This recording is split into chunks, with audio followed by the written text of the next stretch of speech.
Hello, it's the end of May in the year 2020, and we have things now called virtual meetings. So why is it important for us to have virtual meetings, and in recovery, what can I get out of attending a virtual meeting? Let me start by saying when we are new to recovery, what we're doing is we're transitioning from an old identity that has to do with using, drinking.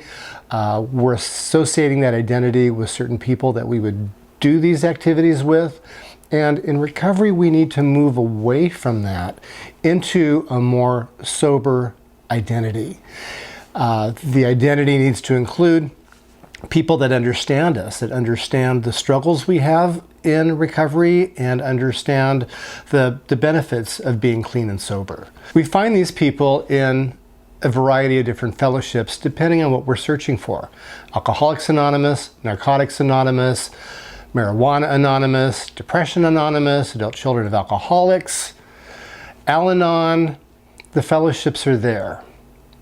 So how do we find a virtual meeting instead of going to a brick and mortar building where we would actually see people and sit and talk with people?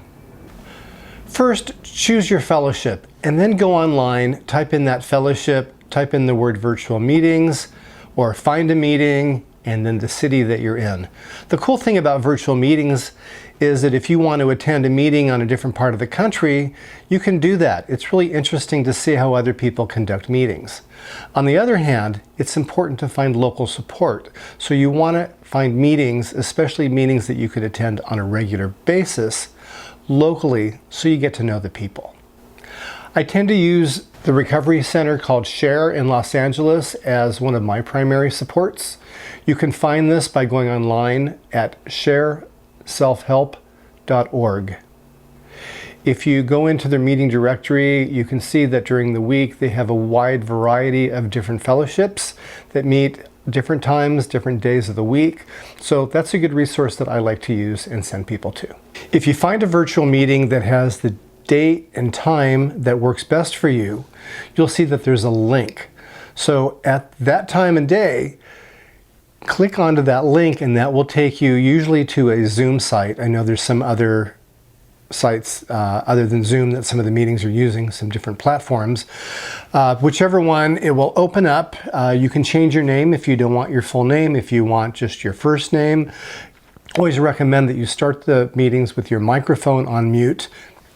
And formats are very similar to regular meetings.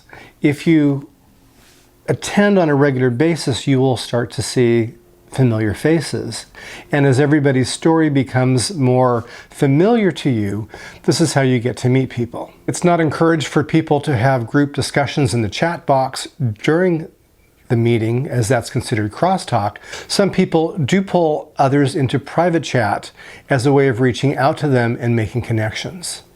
Look for people who have the type of recovery that you want, people that have similar stories as you. By getting established in a regular or home meeting, what we're doing is we're starting to work on creating our new sober identity and our new sober support, which is something that's going to hopefully help us from going back to that old identity that we're trying to get away from.